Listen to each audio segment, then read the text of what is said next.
140 करोड़ की आबादी वाला देश भारत विभिन्न भौगोलिक कारणों से प्राकृतिक आपदाओं और त्रासदियों से सदैव घिरा रहता है। ऐसे में सोसाइटी फॉर ब्राइट फ्यूचर आपदा से निपटने के लिए एक देशव्यापी प्रशिक्षित वॉलंटियर्स की टीम के साथ देश सेवा में लगातार तत्पर है। सोसाइटी फॉर ब्राइट फ्यूचर यानी SBF 2008 से राष्ट्रीय स्तर पर आपदा और त्रासदी के दौरान राहत और पुनर्वास के कामों में लगा हुआ है। सोसाइटी फॉर ब्राइट फ्यूचर एक ऐसी तंजीम जिसकी अभी भारत देश को बहुत ज़रूरत है।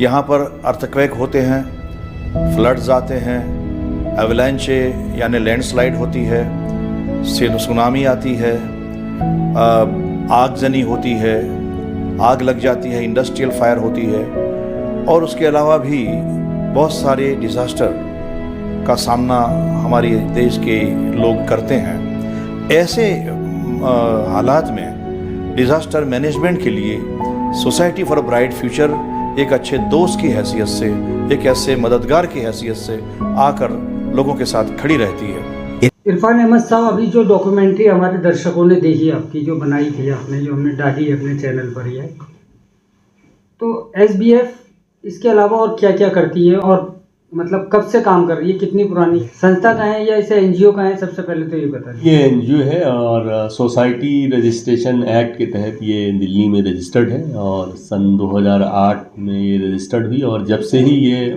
मुसलसल जो है वो एफर्ट लगा रही है, समाज में काम कर रही है। हमारा जो मैदान है वो डिसास्टर मैनेजमेंट है। बेसिकली हम आपदा प्रबंधन पर काम करते हैं और आपदा प्रबंधन पर कमेटी को एंगेज करके हम काम करते हैं और हमारे इस वक्त 2500 वॉलंटियर हैं और जहाँ कहीं भी डिज़ास्टर होता है तो हमारी ये कोशिश होती है कि हम फर्स्ट रेस्पॉन्डर बन करके वहाँ पहुँचें और राहत और बचाव का जो भी काम हो रहा हो और उसके बाद रिलीफ का और फिर हम रिहेबिलिटेशन तक की कामों को करते हैं।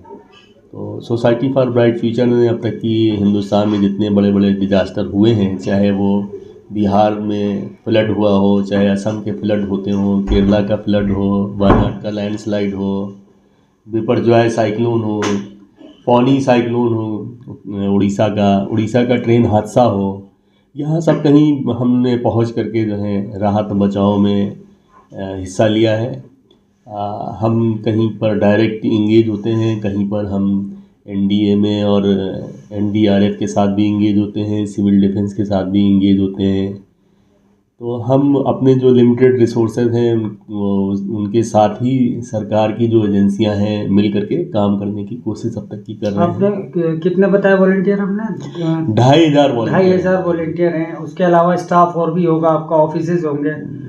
तो मतलब ये पूरा ऑर्गेनाइजेशन वॉलंटरी है, इसको वॉलंटियर ही चलाते हैं और इसका जो मुख्यालय है, हेडक्वार्टर है, उसमें 6-7 लोगों का स्टाफ है जो पूरे चंग को मैनेज करता है। ख़ास बात इसकी है कि इसको वॉलंटियर ही चलाते हैं। इसके बोर्ड में जो लोग हैं वो सभी वॉलंटियरी काम अपनी सेवाएं यहाँ दे रहे हैं। इस काम है, लेकिन इसका फंड वगैरह कैसे रेज करते हैं, क्या होता है?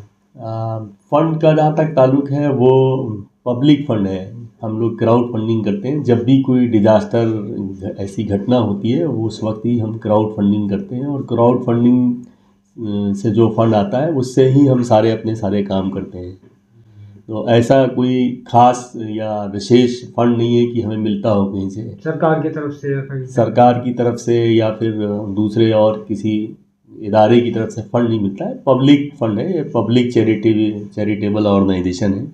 हमारे जो डोनर्स हैं, हमारे पास यहाँ जो हमारा हेडक्वार्टर है, यहाँ एक सिस्टम है, PR डिपार्टमेंट है, जिसका काम सिर्फ यही है कि उन्होंने जो डोनेशन दिया है उसकी रिसीप्ट उन तक की पहुँचाई जाए, उनको थैंक्स लेटर पहुँचाया जाए और उनको जिस काम के लिए उन्होंने फ़ंड दिया है उसकी रिपोर्ट फिर हम उनको डिस्पैच करते हैं। आजकल तो सब कुछ डिजिटलाइज हो गया है, बहुत ईजी है, हम उनको अपडेट करते हैं। जनरली तो हमारा डिस्ट्रीब्यूशन का ऐसा कोई प्रोजेक्ट नहीं है सिवाय ब्लैंकेट डिस्ट्रीब्यूशन का। ये एक विंटर रिलीफ इनिशिएटिव है और इसमें भी हम आम तौर से डिस्ट्रीब्यूशन नहीं करते हैं, बल्कि हमारा जो वॉलंटियर नेटवर्क है तो वो सर्वे करता है और सर्वे में जो ज़रूरतमंद लोग हैं, नीडी लोग हैं, उन तक ही हम कंबल पहुंचाते हैं। इन जनरल ऐसा नहीं होता था कि आपने देखा होगा कि स्ट्रीट डिस्ट्रीब्यूशन हो रहा है, स्टेशन पे गए बांट दिया। क्योंकि ये जो डोनेशन है उसकी मॉनिटरिंग हो रही है और उस मॉनिटरिंग में ये बात शामिल है कि हमने किसको दिया। सरकार ये डिमांड कर रही है कि आपने किसको दिया, डोनेशन आया तो, लेकिन आपने खर्च कहाँ किया। इसलिए हम उस तरह से नहीं करते हैं। और ये इंडिविजुअल इदारा नहीं है, आप जैसा कि जानते हैं एक कई लोगों ने मिल करके इसको, समाज के जो बुद्धिजीवी वर्ग हैं उसको मिल करके कायम किया है सोसाइटी फॉर ब्राइट फ्यूचर को। और जो डोनेशन है वो किसी एक दो लोगों की नहीं, हज़ारों लाखों लोगों की डोनेशन होती है। तो हम उसको बहुत, हमारे ऊपर ये जिम्मेदारी होती है कि उसको बहुत बेहतर अंदाज में इम्प्लीमेंट किया जाए और ज़रूरतमंदों तक की, जिसलिए लोग डोनेशन दे रहे हैं, वो डोनेशन का हक उनका अदा हो सके।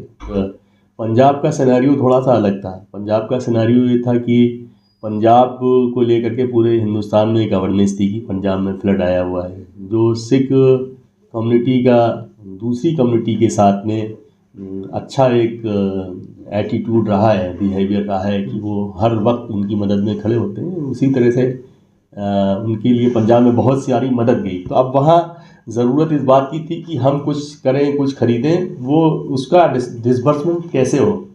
क्योंकि हमारे पास महाराष्ट्र से भी, तेलंगाना से भी, यूपी से भी, राजस्थान से भी, मध्य प्रदेश से भी लोग कनेक्ट हो रहे थे कि भाई ये सामान हम वहाँ भेज रहे हैं, हम वहाँ कैसे डिस्ट्रीब्यूट करेंगे। क्योंकि वो जो मदद लेके आ रहा है एक ट्रक या दो ट्रक, उसे ये नहीं पता कि पंजाब कैसा है, पहली बार आ रहा है। तो ये ख़ास फ़ायदा हमको हुआ कि हमारे लोग पंजाब में थे, उनकी मदद से उनके डिसबर्समेंट को हम लोगों ने महीनों तक किया है। उनके सामान को हम लोगों ने महीनों तक डिस्ट्रीब्यूट कराया है गांव-गांव, जहाँ ज़रूरत थी। आपने चूँकि विज़न से रिलेटेड क्वेश्चन किया था, तो उस पर मैंने बात बताई कि विज़न की बुनियाद कैसे पड़ी। लेकिन जहाँ तक कि सोसाइटी फॉर ब्राइट फ्यूचर के काम करने का तरीका है, वो तो कुछ भी नहीं देखता है, डिजास्टर नहीं कुछ देखता है। जब वो आता है तो वो, उसके पास कोई चॉइस नहीं होती है डिजास्टर के पास कि हमें कहाँ जाना है, वो तो आ जाता है। तो वहाँ पर जो भी, हम भी इसी तरह से पहुँच जाते हैं।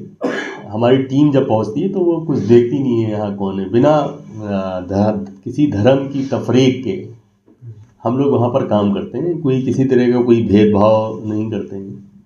और हमारे बेनिफिशरीज में मुसलमान भी होते हैं, हिंदू भी होते हैं, अगर सिख ईसाई भी हैं तो वो भी होते हैं। जैसे अभी हमने पंजाब में काम किया, तो पंजाब में सिखों ने हमें गाइड किया कि यहाँ एक बड़ी तादाद क्रिश्चियंस की है जो कन्वर्ट हो गई है, तो वहाँ भी हम लोगों ने उनकी भी मदद की। उन्होंने हमें ये भी गाइड किया कि यहाँ एससी और एसटी के लोग भी हैं कुछ, तो हमने वहाँ उनकी भी मदद की। तो रिलीफ का काम ऐसा है कि उसमें कोई चॉइस नहीं होती, सिलेक्शन नहीं होता है, वो तो एक तरफा एक कॉमन ही करना होता है। समाज में ऐसे बहुत से लोग हैं जिनके पास अपना आशियाना नहीं है, होमलेस हैं या छोटी छोटी सैंटीज़ में, झुग्गियों में रह रहे हैं, तो उनके पास गर्म कपड़ों की भी ज़रूरत है, उनको कंबल की भी ज़रूरत है, लिहाफ की भी ज़रूरत है। और ये इनिशिएटिव कम्युनिटी का इनिशिएटिव है। तो जिन लोगों को अल्लाह ताला ने, कुदरत ने दे रखा है, तो वो आगे बढ़ करके इन तमाम लोगों के लिए, मदद के लिए आगे आएँ। और हम उसमें काम कर रहे हैं, उनकी जो भी कंट्रीब्यूशंस होंगे, और जो नीडी लोग हैं, नीडी क्लास है, वीकर सेक्शन है, मार्जिनलाइज सेक्शन है, जो ये सारी चीज़ें खरीद नहीं सकते हैं, परचेज़ नहीं कर सकते हैं, उन तक की पहुंच करके हमारा काम पहुंचाने का होगा। तो मैं अपील करता हूं कि इस प्रोजेक्ट के लिए सभी लोग आगे आएँ और सोसाइटी फॉर ब्राइट फ्यूचर को डोनेट करें।